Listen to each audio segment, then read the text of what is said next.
उपासना जौहरी मेरे साथ खड़ी हुई हैं और अब कम से कम भोपाल के लोगों के लिए, मध्य प्रदेश के लोगों के लिए उपासना जी को किसी परिचय की जरूरत नहीं है, क्योंकि इन्होंने वो काम कर दिखाया है।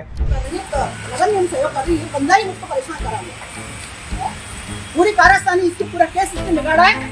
उस दिन एसडीएम साहब भी बोल रहे थे और कलेक्टर साहब भी कर रहे थे। हालांकि वीडियो वायरल होने के बाद काफी तरह की बातें हो रही हैं, लोग दो धड़ों में बट गए हैं। एक पक्ष इसे गलत ठहरा रहा है, एक पक्ष इसे सही ठहरा रहा है।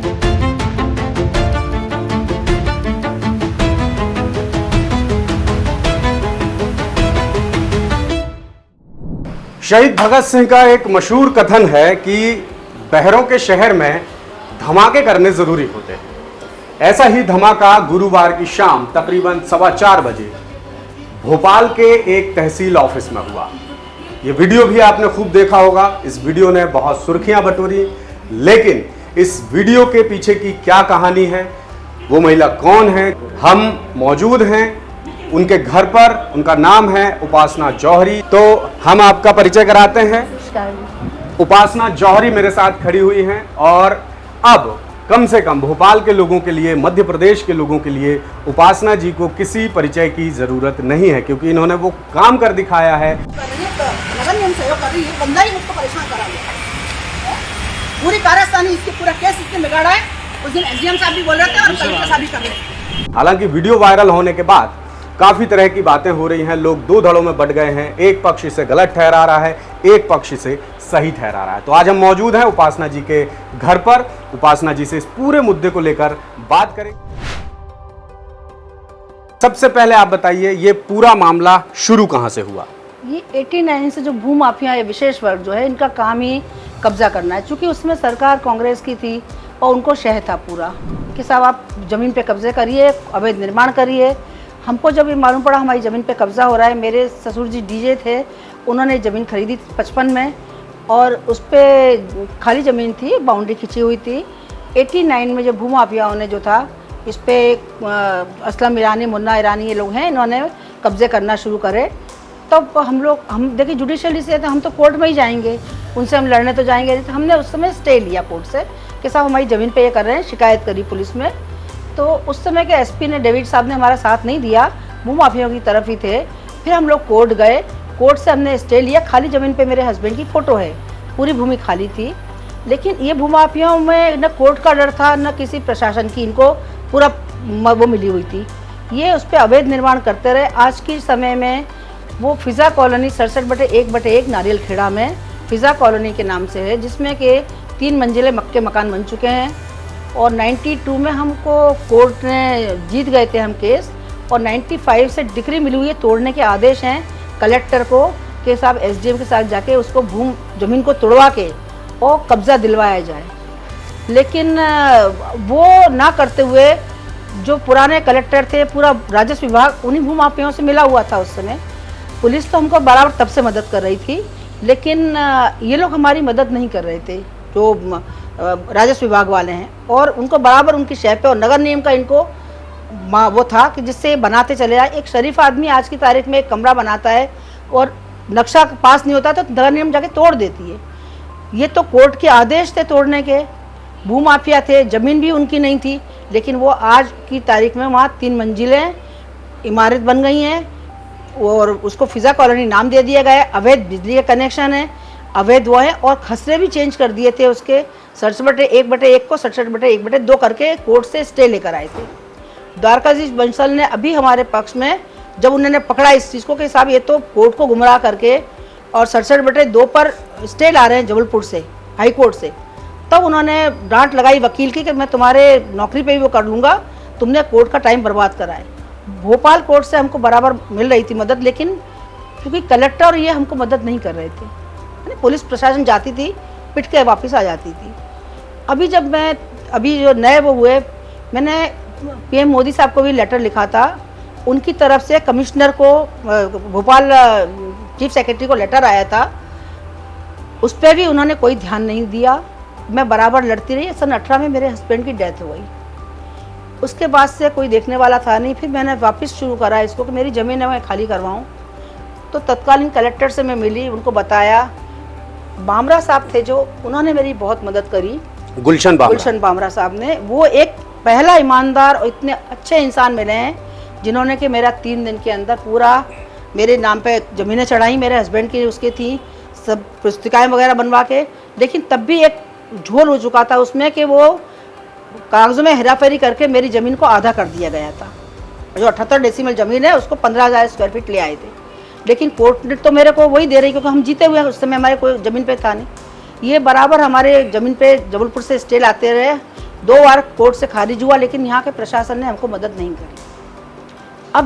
अब जब ये हुआ मैंने बहुत ज़्यादा, अब मैं बिल्कुल 2 साल से एकदम से मैं डेली कलेक्ट्रेट जाना शुरू कर दिया, वहाँ बैठना शुरू कर दिया कि मैं अपनी ज़मीन खाली करके लूँगी।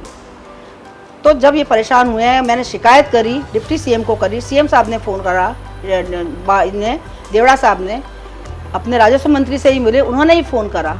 लेकिन साहब ये जो तहसीलदार है, जो रतिराम अहिरवाल है, ये मुझको एक दिन गाड़ी में बिठा के लाए, बोले मैं छोड़ देता हूँ आपको। मुझसे 10 लाख की डिमांड कर रहे थे, ज़मीन की कर रहे थे 3,000 स्क्वायर फीट की, और बोल रहे थे मैडम हम तो कोर्ट को है जेब में रखते हैं, ऐसे आदेश तो आते रहेंगे। और वास्तव में वो कोर्ट के आदेश की अवहेलना कर रहे थे। बराबर जब भी होता था स्टे है, जबकि वो खसरे देखते ही नहीं थे।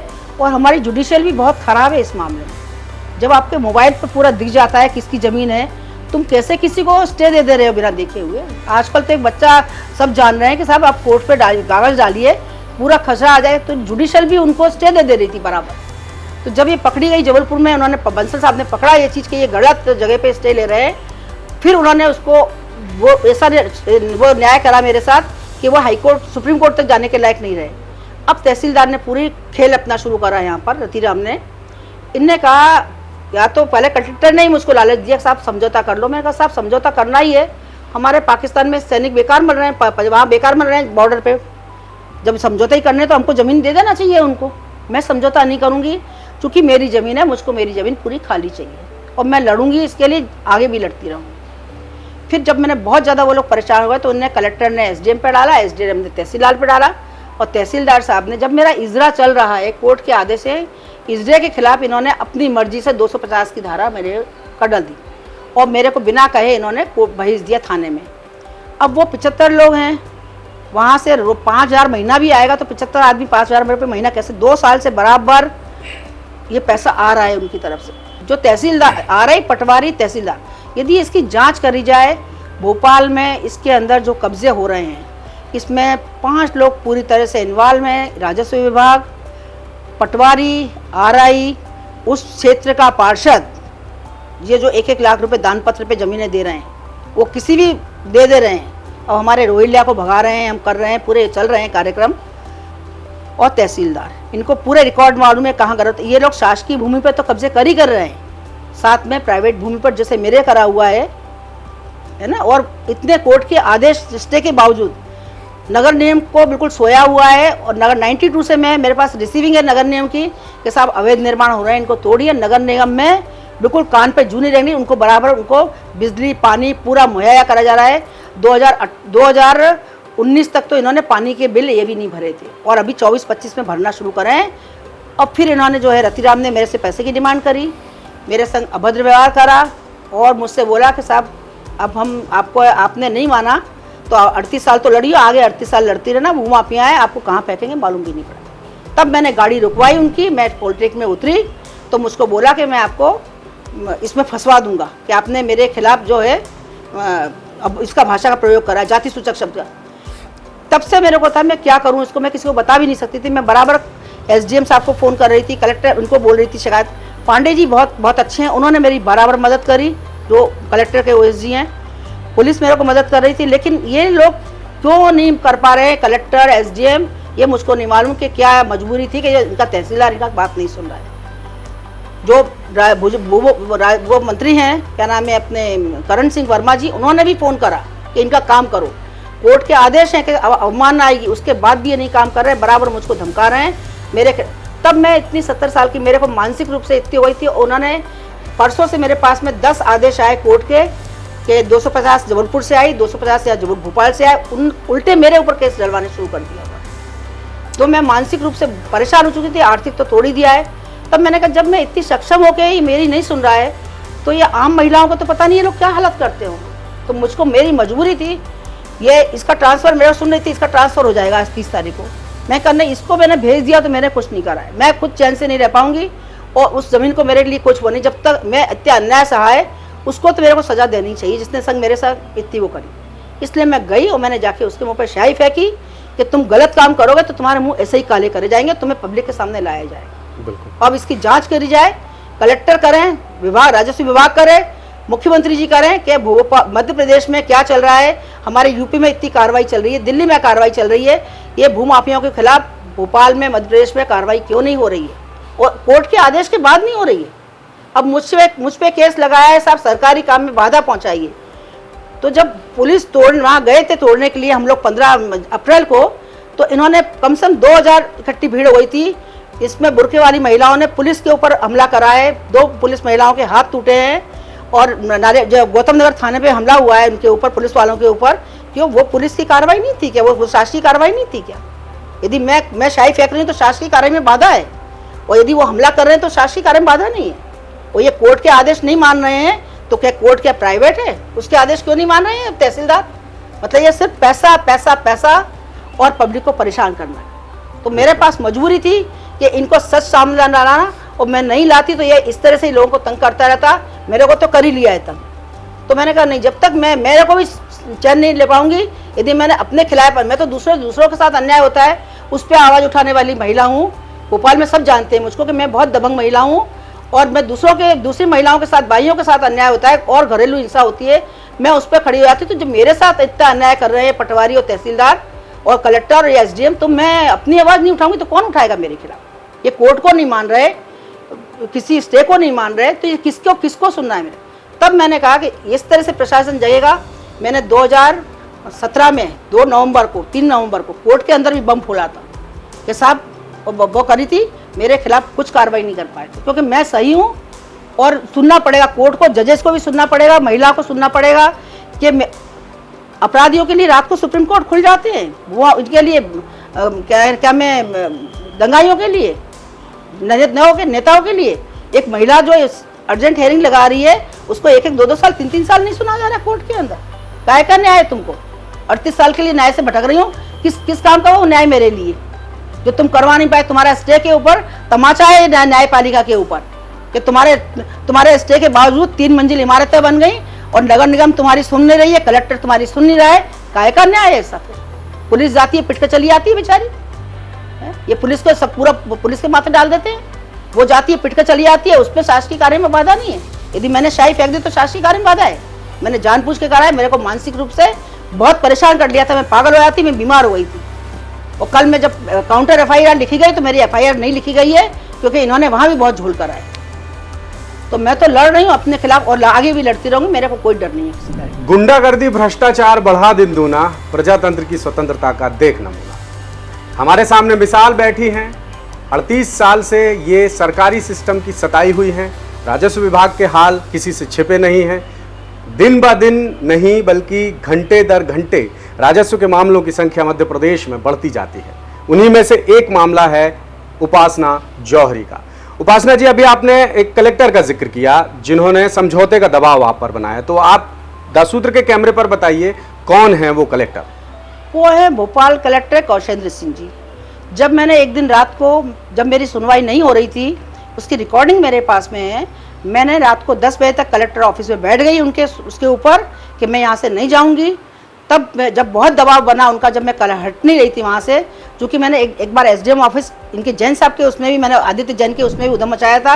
मैंने ऑफिस बंद नहीं होने दिया था कि मेरी सुनवाई नहीं। ये लोग क्या है, मुझको देख के भग जाते थे, ये लोग वहाँ से गायब हो जाते थे। तो मैं जाके एक दिन बैठ गई, ठीक है आप गायब हो जाओ, मैं तो यहाँ बैठी हूँ। 10 बजे तक मेरे पास रिकॉर्डिंग है, मैं 10 बजे तक उनके ऑफिस में बैठी थी। और उसके बाद में मेरे पास डिप्टी कलेक्टर आए, ये SDM आए, तहसीलदार आए, सब लोग आए रात को कलेक्टर ऑफिस में। उन्होंने मेरे से बोला कि मैडम कलेक्टर साहब आएंगे, सुनेंगे आपकी बात। फिर जो है वहाँ पर नारियल खेड़ा में 2 दिन बाद वहाँ कोर्ट लगी थी, बाकायदा पूरे टेंट वगैरह लग के पूरी रिकॉर्डिंग वगैरह हुई। भूमाफियाओं को बुलाया, उसमें उन्होंने कागज़ देखे कलेक्टर साहब ने। जब उनको समझ में आया तब उन्होंने देखा कि साहब मेरी ज़मीन 67/1/1 है, और जो ये लोग भूमाफिया लोग हैं 67/1/2 के कागज़ दिखा रहे हैं और बैठे ज़मीन पे 1/1 पे हैं। है ना, कोर्ट से स्टे ला रहे हैं 1/2 पे, और मेरी ज़मीन 1/1 पे ये लोग निर्माण करके बैठे हुए हैं अभी। फिर जब ये बोले साहब इतने बच्चे हैं, कहाँ जाएंगे, क्या करेंगे, मैडम ऐसा करो आप, वहीं उसमें बोला कि आपको हम कहीं और जगह दे देते हैं, आप समझौता कर लो इनसे। तब मैंने उसमें मैं माइक पकड़ के बोली थी, साहब मैं मोदी जी को फ़ोन करती हूँ, हमारे बॉर्डर पे जो मर रहे हैं ये चाइना और इससे लड़के, पाकिस्तान से लड़के, वहाँ से सैनिक हटा लो और साहब समझौता कर लो।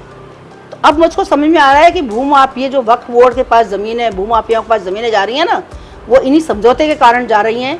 ऐसे ही तहसीलदार, ऐसे ही नायब तहसीलदार, ऐसे ही SDM, ऐसे ही कलेक्टर रहे होंगे जिन्होंने समझौते कराए होंगे, तो वक्फ बोर्ड के पास ज़मीनें गई होंगी, और हमारे राम लला जो है वो 500 साल टेंट में बैठे होंगे। आज मैं इतनी दबंग नहीं हूँ, होती तो मुझको जो है आज 38 साल बिठाला हुआ है, आज मैं मर जाती, मेरे बच्चे उस ज़मीन को छोड़ देते और मेरी ज़मीन वक्फ बोर्ड के पास चली जाती, और ये भूमिदारी इनके मालिक होते। तो ये प्रशासन खुद उनको शय दे रहा है, और उसके बाद भी इसकी पूरी रिकॉर्डिंग मैं आपके सामने दूंगी, पूरी रिकॉर्डिंग है, और वो सब बैठे हैं और मैं वहाँ बोल रही हूँ भीड़ के बीच में, ये पूरी ऑनलाइन उसकी पूरे पास पूरी रिकॉर्डिंग के साथ। एक बात आपने और सुनी होगी खबरों में, ये बात सुर्खियों में है कि उपासना जी ने तहसीलदार पर स्याही फेंकने से पहले जॉली LLB 2 फिल्म देखी थी। तो उपासना जी, क्या ये बात सही है जो मीडिया में चल रही है? नहीं, मेरे को तो इस फिल्म के बारे में ही नहीं मालूम है कि जॉली LLB कोई फिल्म है। मैं तो आजकल इतनी परेशान हूँ कि मैं टीवी ही नहीं देख रही हूँ, तो फिल्में कहाँ देखूंगी? नहीं तो बहुत सारे अखबारों ने ये चीज चलाई है, इवन प्रोमिनेंट अखबार है। वो सब गलत है। मेरा उन्होंने थोड़े दिन पहले और खबर छापी थी कि साहब वो मेरा स्टे है, इजरा है, वो बहुत अच्छा हुआ। गलत खबर छापने से ये हो गया कि एक जजों ने ये खबर पढ़ी, उनको समझ में आया, तो इस बार उन्होंने बहुत अच्छे आदेश करे कि साहब जो महिलाएं बंद हैं, उन्होंने घर बंद कर लिए थे, तो उससे उन्होंने दिया कि महिलाएं अंदर हैं, बाहर हैं, वृद्ध हैं, बीमार हैं, और ताला लगा है या कोई भी करता है उसको बाहर निकाल के और फिर अवैध निर्माण को तोड़ा जाए, और इस पर कोई स्टे नहीं है। उन्हें छापा था स्टे, अब तो उन्होंने पूरे लाल स्याही से लिखा है कि कोई स्टे नहीं है। और ये कोर्ट के अंदर, भोपाल कोर्ट के अंदर भी चल रहा है, जजेस के बीच में। सबसे 38 साल पुराना है भोपाल का मामला, मेरा है। इससे इतने पुराने केस आज तक चले ही नहीं है जिसमें कोई निराकरण ना हो पाए। वो लोग खुद परेशान है कि इनका काम क्यों नहीं हो रहा। तो 10 सूत्र के कैमरे पर यह खुलासा उपासना जी की तरफ से ही आपने सुना कि बाकी मीडिया में जो चल रहा है कि इन्होंने जॉली LLB 2 फिल्म देख करके स्याही फेंकने का तय किया, प्लान बनाया, ये सब बेबुनियादी बातें हैं। जिन भी मीडिया में ये खबर आई है वो पूरी तरह गलत है बकौल उपासना जी।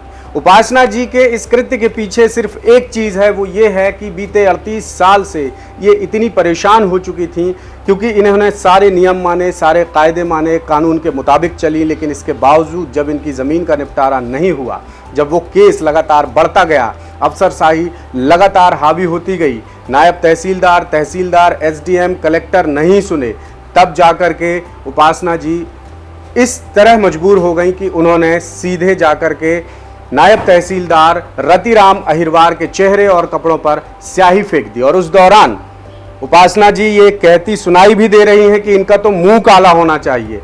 उन्होंने बहुत ही सोचा और स्याही फेंका, उन पे तो कालिक पोती जानी चाहिए थी। तो आम नागरिक के लिए ये बहुत बड़ा मैसेज है, एक बहुत बड़ा संदेश है। हालांकि इस घटनाक्रम को लेकर के दो धड़ों में समाज बट गया है, कई तरह की बातें हो रही हैं। कुछ लोग उपासना जी के इस काम को हीरोइज्म कह रहे हैं, तो कुछ लोग कह रहे हैं कि उपासना जी ने कानूनन रूप से गलत किया। और इसके अलावा जो SDM साहब हैं, नायब तहसीलदार रतिराम अहिरवार के जो आला अधिकारी हैं, वो ये कह रहे हैं कि अगर इस तरह से घटनाएं सरकारी अधिकारियों के साथ होती रहीं तो सरकारी अधिकारियों को काम करना मुश्किल हो जाएगा। तो 10 सूत्र का ऐसे अफसरों से सवाल है कि साहब कम से कम आप ये देखिए कि आपको जिस कुर्सी पर बिठाया गया है उस कुर्सी पर बैठकर आपको जनता की भलाई करनी है, जनता के दुख दर्द दूर करने हैं। अगर आपके अफसर ही इस तरह से अफसरशाही करेंगे, इस तरह से बेशर्मी करेंगे, तो आम जनता कहाँ जाएगी? और मजबूर होकर आम जनता को कहीं ना कहीं ऐसे कदम उठाने पड़ेंगे। कहा जाता है आम आदमी सोता हुआ शेर होता है, उसे अगर आप छेड़ोगे तो वो आपको चीर फाड़ देगा। कुछ इसी तरह का वाकया भोपाल में 2 दिन पहले हमने देखा, वीडियो खूब वायरल हुआ, आपने भी देखा होगा, कई तरह की बातें भी आपके दिमाग में आई होंगी। लेकिन अब वर्तमान के समय में जब हम आज की तारीख 30 मई में बैठे हुए हैं उपासना जी के घर पर, तो उपासना जी को किसी परिचय की मोहताज नहीं है। तो उपासना जी आम आदमी के लिए जो अपने अधिकारों की लड़ाई लड़ रहे हैं, बहुत सारे ऐसे मामले हैं, आपका तो ज़मीन का मामला है, हम उस मध्य प्रदेश में रहते हैं जहां एक सड़क के लिए, एक नाली के लिए, घर में बिजली के लिए, पानी के लिए आम आदमी को प्रदर्शन करना पड़ता है, चक्का जाम करना पड़ता है। तो आम आदमी को क्या करना चाहिए, कैसे जागरूक होना चाहिए, आपने क्या सोचा और ये कदम आपने उठाया, जरा आप जनता को बताइए। देखिए क्या होता है, आजकल पूरा खेल चल रहा है पैसे के ऊपर। पैसा खर्च करो, जो हराम का कमाते हैं हराम का देते हैं। ना मेरे घर में बेईमानी की कमाई है, ना मैं बेईमानी पे विश्वास करती हूँ। और अब तो नया आदेश आ गया है कि सब भिखारियों को भी भीख नहीं देना है। तो ये तो कमाने वाले बड़े बड़े अफसर हैं, इनकी भीखें क्यों नहीं कम बंद करेंगे? ये भिखारियों से भी बदतर है साहब। ये तो मुंह खोल के मांग रहे हैं, नहीं मांग रहे तो हमको फंसा रहे हैं उल्टा। यदि मैंने रिकॉर्डिंग नहीं करी होती इसकी तो ये मेरे को जाति सूचक शब्द में फंसा देता है यह बंदा। इसने बोला था कि मैं आपको, और हो सकता है कि अपने ऊपर अधिकारियों को भी यही धुआंस दे के इन्होंने दबा के रखा हो कि मैं आपको जाति सूचक, इसलिए इनके ऊपर कार्रवाई नहीं कर रहे। मुझको तो यही लग रहा है। इसीलिए मैंने ये सब काम करने से पहले अपना मोबाइल ऑन रखा, वीडियो बनाती रही कि उसमें ये मेरे खिलाफ ना डाल सके। मैंने गाली गलौज करी। मैंने आज तक कहीं पर भी गई हूँ किसी डिपार्टमेंट में, मैंने गाली गलौज नहीं करी। मैं ऊंची आवाज़ में भी बात नहीं करती हूँ।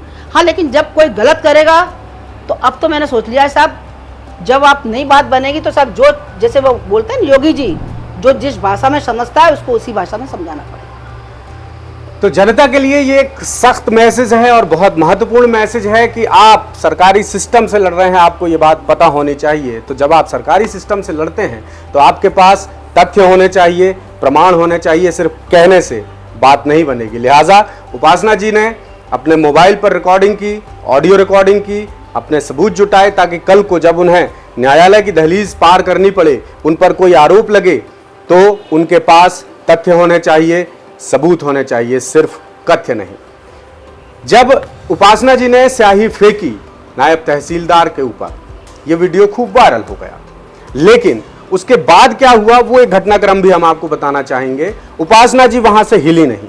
उपासना जी इंतजार करती रहीं FIR दर्ज करवाने के लिए। थाने में उन्होंने पुलिसकर्मियों से कहा कि हाँ, मैंने स्याही फेंकी है, और स्याही फेंकने की उन्होंने वजह भी बताई। लेकिन पुलिस ने क्या किया? पुलिस ने इन पर ही सरकारी काम में बाधा डालने का केस दर्ज कर लिया। तो उपासना जी, अभी उस केस की क्या स्थिति है? देखिए, मैंने यदि स्याही फेंक के सरकारी काम में बाधा डाली है तो जो हमारे जजेस ऑर्डर कर रहे हैं तोड़ने के, अवैध निर्माण को हटाने के, तो क्या जज क्या प्राइवेट हैं? वो भी तो सरकारी हैं। जब हमारी पुलिस वहाँ तोड़ने गई थी, वह मकान जब तोड़ने गए थे अवैध निर्माण को, जब पुलिस पे हमला हुआ, 2 महिला पुलिस गौतम नगर की, उनके हाथ तोड़ दिए गए और उन पे महिलाओं ने हमला करा और हुड़दंग मचाया, पुलिस वालों को मारा, वो क्या सरकारी काम में बाधा नहीं थी? जजेस ने उनको तो जमानत बहुत जल्दी दे दी। वो पुलिस वाले के पिटने के लिए जाते हैं क्या? न्यायालय के आदेश पे गए थे ना पुलिस वाले, अपने आप तो नहीं गए थे। तो जब न्यायालय के आदेश पे पुलिस वाले पिट रहे हैं तो न्यायालय के आदेश पे तहसीलदार काम नहीं कर रहा है, तो मैं अन्याय मैं कर रही हूँ कि कौन वो कर रहा है मेरे साथ में? मजबूर उसने मेरे को करा कि मैं ये काम करूं। तुम न्यायालय को नहीं सुन रहे हो, तुम मुझको नहीं सुन रहे हो, तुम कलेक्टर को नहीं सुन रहे हो, तुम बड़े बड़े PM मोदी साहब के लेटर को नहीं सुन रहे हो, तो तुम किसको सुनोगे भाई? पैसे की भाषा चाहिए, सिर्फ पैसा चाहिए। मैं पैसा खर्च कर दूं, तत्काल मेरे काम हो जाए। उनकी डिमांड ही पैसा है साहब। इनको कितना पैसा चाहिए, कितनी जमीन चाहिए, और सब ये पूरा पैसों का खेल है साहब। आप पैसा खर्च करो, आप पे सब काम होते चले जाएंगे।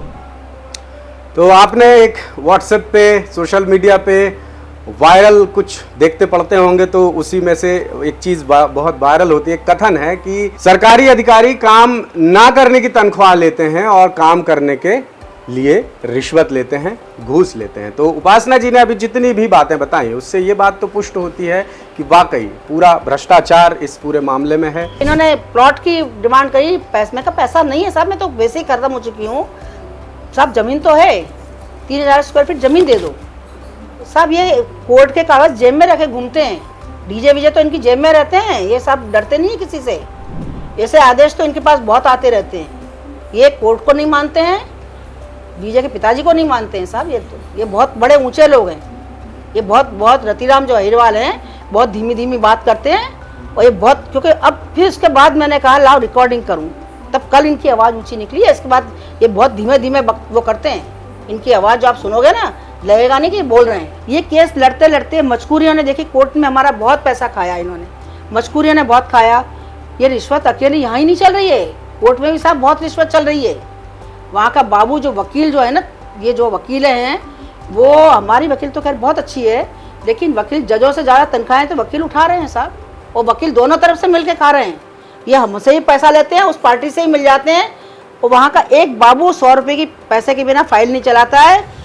और जो कलेक्ट्रेट में लोग बैठे हैं, मेरे उसकी भी रिकॉर्डिंग करी है, हमारे कागज़ को, अभी लेटेस्ट रिकॉर्डिंग है इस आदेश की, उसने बाबू ने मेरे कागज़ को, लेटर को उसमें बंद कर दिया था अलमारी में, मैंने जाके निकलवाया, उसकी रिकॉर्डिंग करी है कि आदेश तुमको, हाई कोर्ट के इसको आदेश को तुमको अलमारी में रखने के लिए आए हैं साहब। हमारे पास तो कोई खबर नहीं आई, ये पूरा साहब वो हमारे पास कोई कागज़ नहीं आया। जब मैं घूमती थी, सब करती थी, फिर मैंने कहा इनकी रिकॉर्ड, वहाँ से वो गायब, जैसे मैंने कागज़ निकलवाया तो फिर वो बाबू टाइपिंग वाला गायब हो जाएगा, उसकी रिकॉर्डिंग करी। बाबू के पास से तहसीलदार के पास आई, तहसीलदार गायब हो गए, तहसीलदार के पास से एसडीएम के पास आई, हाँ मैडम बात करी, 2 मिनट बाद एसडीएम गायब हो गए। मैं सुबह 11 बजे से लेकर रात को 7-7 बजे तक मैं कोर्ट में बैठी नहीं हूँ तहसील में। इन्होंने मुझको 1-1.5 साल हो गया, और 1.5 साल से मुझको इतना परेशान कर रखा था साहब। और मैंने भी सोच ली थी नहीं मैं जाऊँगी, मैं यहाँ से 11 बजे निकलती थी, शाम को 7 बजे तक या तो मेरा काम होता था, मैं या तो कोर्ट में होती थी, भोपाल कोर्ट में, या फिर मैं वहाँ होती थी। जजेस लोगों को दया आ गई मुझके मेरे ऊपर कि नहीं ये मैडम रोज़ चक्कर लगा रही हैं, वहाँ घूम रही हैं। अब 4 जजों की बैठक हुई, उन्होंने निर्णय लिया, सबसे पुराना केस है 38 साल पुराना, लेकिन इन लोगों को दया नहीं आई, ये मुझको और फंसाने के लिए इन्होंने मेरे पास कल जबलपुर से 10 कागज आए, नोटिस आए हैं, भोपाल कोर्ट से 10 नोटिस आए हैं। रहतीराम अग्रवाल ने रायता फैला दिया हमारे उसका। उनका नंबर है आपके पास? है तो दीजिए ना जरा, हम यहीं से कॉल लगाते हैं उनको। जो अभी एक वीडियो वायरल हो रहा है सर, हाँ, उसके संदर्भ में थोड़ा बात करना था। उपासना जी हैं, उन्होंने आप पे स्याही फेंकी थी, कोई जमीन का मामला है सर? अच्छा, हाँ, इनके पति के नाम से जमीन रही है जी, सातपुरा में जी। अब वो कैसे बन गए मकान उन लोगों के? अब वो तो अपन को 40-50 साल पुराने मकान है वो जी, डबल मंजिल बने हैं, तो उनको हटाने का हुआ था यहाँ के लोअर कोर्ट से आदेश जी, 2005 में जी। मकान हटाया जाए, उनको कब्जा दिया जाए। तो अब जैसा भी रहा हो, हम तो अभी 6-7 महीने हो गए यहाँ पर, तो अभी जो नए लेटर निकले थे तो अपन ने उसमें प्रयास भी किया, हम तो कभी अब इतनी सारे मकानों को तोड़ा, कम से कम 40-50 मकान हैं, तो हम अकेले व्यक्तिगत तो नहीं कार्रवाई कर सकते, इसमें तो बहुत बड़ी समस्या रहती। तो अपन ने प्रयास भी किया, पर वस्तु स्थिति देखी, इतने में वो लोग चले गए हाई कोर्ट से स्टे ले आए। इनने अब हमारे ऊपर उतारा कि भाई हाई कोर्ट से स्टे हो गया। हमने कहा भाई हाई कोर्ट से स्टे है, अब नहीं कर सकते, जैसा भी फैसला आ जाएगा। अब हाई कोर्ट से तो कोई बड़ा नहीं है, मतलब अपन तो राजकीय सेवक है। हमारी उपासना जी से भी बात हुई थी, तो हाँ। उनका आरोप है सर कि कुछ आप लोगों की तरफ से रिश्वत की भी मांग की गई है सर, या जमीन भी मांगी गई है। अब इसके प्रमाण दे दें, यदि कोई धर्म मानती हो तो मंदिर में चले। अब ये तो सर व्यक्तिगत बात हो गई, प्रशासनिक में मंदिर का प्रमाण कौन मानता है? नहीं तो अपन कैसे से प्रमाण वो दे दें, चल मंदिर का छोड़ दो, ऐसा प्रमाण दे दें मांगने का। अब कोई किसी का कुछ भी कह सकता है? कुछ समझौते का भी दबाव बनाया गया था उपासना जी पे? नहीं, अपन कौन होते समझौते बनाने, वो तो वहीं पर मीटिंग हुई थी। कलेक्टर कौशलेंद्र विक्रम सिंह जी ने दबाव बनाया था, ऐसा उनका कहना है। नहीं तो मैं वरिष्ठ अधिकारी हूँ कि उनकी क्या हुई, मैं उस बारे में कुछ नहीं कह सकता। मैं अपने बारे में कह सकता हूँ कि आप वस्तु स्थिति देखेंगे मौके की, और आप समझेंगे कि इसमें मांग कोई कर सकता है कि कोई यहाँ क्या कर सकता है, परिस्थिति भी तो देखी जाती है। उनका दावा है सर, ये अक्टूबर में आप एक बार इनको घर तक छोड़ने आए थे और उस दौरान आपने 10 लाख रुपए मांगे थे इनसे। मतलब आपकी तरफ से आपका कहना यह है कि प्रशासन पाक साफ तरीके से काम कर रहा है, पूरी निष्ठा और ईमानदारी के साथ। हाँ, इसमें उपासना जी ही मामले को बढ़ा चढ़ा के पेश कर रही हैं। हाँ, वो कर रही हैं, अब जो भी उनका जैसा भी हो, अपना जितना दायित्व बनता है अपना अपन उसका निर्वहन कर रहे हैं। तो उपासना जी ने ठान लिए है कि जब तक उन्हें न्याय नहीं मिलेगा तब तक वो डटी रहेंगी। Justice delayed, justice denied. न्याय में देरी अन्याय के बराबर है, और अब ये अन्याय उपासना जी कतई बर्दाश्त नहीं करेंगी। उन्होंने ठान लिया है कि तुम्हारे सांचे में सच ढल नहीं सकता, जुबान काट लो लहजा बदल नहीं सकता। तो इसी के साथ मैं रामकृष्ण गौतम, द सूत्र भोपाल, आपसे विदा लेता हूं। लेटेस्ट, इन्वेस्टिगेटिव और इन डेप्थ खबरें देखने के लिए ज्वाइन कीजिए द सूत्र का व्हाट्सएप चैनल, सब्सक्राइब कीजिए यूट्यूब चैनल, लाइक कीजिए फेसबुक पेज और पढ़ते रहिए वेबसाइट www.dasudra.com।